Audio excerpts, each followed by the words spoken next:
Hey guys, so I've been wanting to film a video on my revert journey for a long time now, and since the last 10 nights are approaching, I thought this is the best time. I actually reverted to Islam in the last 10 nights of Ramadan in 2024 on the 26th of March.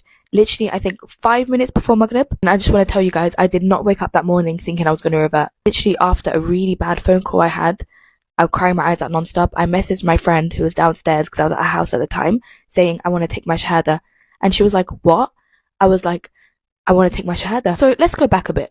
So growing up, my dad was one religion and my mum was Muslim, but she came out of Islam. Growing up, it was more culture. We wasn't really strict on religion. It was more culture, beliefs, morals, values. I grew up with my dad's side a lot as my mum's side was always outside London. I was just with them. I followed them, whatever they did. I didn't really have the urge to go find religion. I didn't have an urge to believe in it. I'd say 2023 was the worst year of my life. Like, looking back at it, I was my heaviest. I was drinking non-stop, just crashing out every single time. Like, I had a lot of problems and I didn't know who to turn to. I didn't know what to do. I felt like the only way was just to hurt myself more. And then I'd say beginning of 2024, so January, that's when I felt something switch inside me. I don't know how to explain. I started randomly asking about religion, as in, because my best friend, she's Muslim, she's Palestinian. Her family, they're literally like my second family. If anything, my first family, to be honest, to get along with my parents and my family. We still keep in contact, but it's still not to the extent that I have with my second family now. They never made me feel a certain way. Her mum never made me feel like an outsider because I wasn't the same religion. She treated me as if I was her daughter. But yes, let's get back on track. I started asking questions. I think Ramadan was approaching, so my friend was getting prepared for Ramadan. And I had the urge to ask questions, especially because every day for the past 2 months, so January, February, etc., I was waking up with anxiety, like waking up with fear, waking up with panic, like wondering about the afterlife, wondering what's going to happen. Is the world going to keep going on even when we die? I was going deep.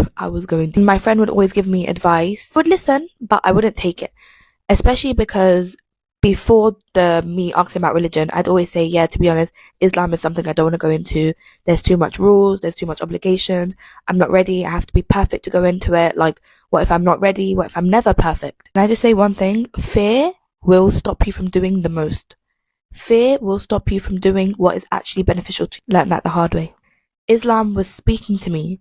It was showing me that I do have a purpose. There is an afterlife. There's peace. There's a reason why these things happen. Like, just so many questions were being answered, and even without me asking it physically. Does that make sense? After I reverted is when I started to lose weight. I had more motivation. I felt lighter. Don't get me wrong. Like, this is my second year of being a revert. It'll be my anniversary in 22nd of March. 26th of March, sorry. Struggling, and I feel like I'm not perfect. I was even debating making this video because I was like, if you asked me last year, I was 100% ready to give advice and everything, but we're human at the end of the day. We're going to have struggles. When you're a revert, you're automatically mufti-kav, you know? But no, it's not like that. We struggle as well. We're grateful. Like, I can't imagine my life without it now. It's the best thing that's happened to me, hands down. You know, I feel like I was doing something. I stopped drinking. I started taking care of myself. I started wanting to be better. I did tell my auntie. I told my cousins. I told my parents, which they were not happy about it. My aunt, she was, I'd say, a bit open with it. I don't know how she actually feels, but she didn't make me feel a certain way. My cousin, bless her soul, she was with me before I reverted, while I reverted, even now, like, and she's not Muslim, by the way. We'd go out for iftar together, we'd wait till I pray before we leave the house, etc. Like, it's really nice. I know there's some reverts out there that wasn't as lucky as me to have people, for example, celebrate Ramadan with, to do this, etc. I just want to say you're not alone. Please reach out to me. Go to your local mosque. But in Islam, we're all together. So don't worry about it. If you guys enjoyed, I'm sorry if it wasn't as concise. I don't know how people come on here and talk properly because I'm literally struggling to stay on topic. But I hope you have the blessed last 10 nights of Ramadan and hope you enjoyed Eid. Any questions, please DM. Okay, ladies, if you feel like you're always picking the wrong man, I'm going to show you the particular traits to look out for. According to the Quran, you don't have to be Muslim to listen to this video. Honestly, a lot of these qualities are talked about in the Bible and in other religions as well, so anyone will be able to take something from this video. We're building bridges, not walls. So if you're not Muslim, don't worry. You know I'm serious when I have notes on me. Surah 19, starting with Ayah 52 to 57, basically Allah is highlighting the qualities that he loves, describing his prophets. And we called him from the right side of Mount Sinai and made him draw near to us for mystic converse. And out of our mercy, we gave him his brother Aaron, also a prophet. Also mentioned in the book, the story of Ismail, he was strictly true to what he promised, and he was an apostle and a prophet. He used to enjoin on his people prayer and charity, and he was most acceptable in the sight of his Lord. Also mentioned in the book, the case of Idris, which is Enoch in the Bible. He was a man of truth and sincerity and a prophet, and we raised him to a lofty station. Those were some of the prophets on whom Allah did bestow his grace, blah, blah, blah. Okay, now let's go over the traits. Number 1, close relationship with Allah, obviously, because acknowledging that God exists and is within you, around you, blah, blah, blah, totally changes how you navigate life and how you operate as a human being. Number 2, keeping promises. This was the one that meant the most to me. I have literally broken up with men before over the fact that they weren't men of their word, because that is like number 1 most important.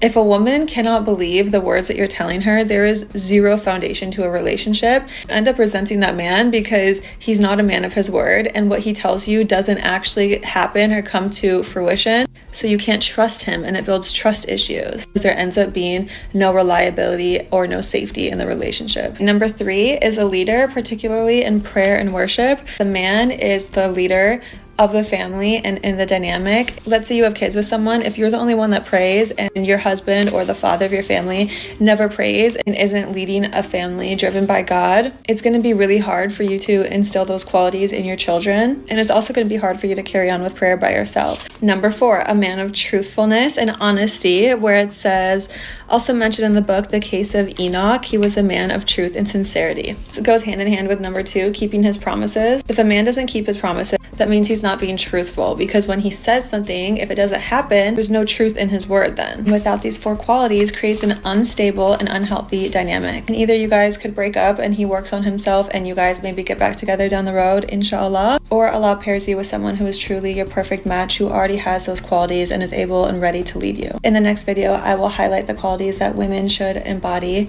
as women, and if you want to be a wife. If your religion promotes killing non-believers, beating women, punishing rape victims, and selling your daughters, then it's not a religion.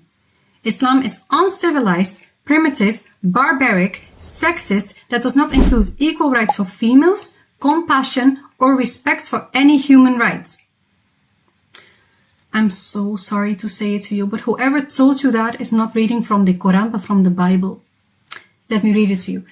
If your very own brother or your son or daughter or the wife you love or your closest friend secretly entices you, saying, "Let us go and worship other gods," show them no pity, do not spare them or shield them, stone them too. If a man has relations with a man, they are to be put to.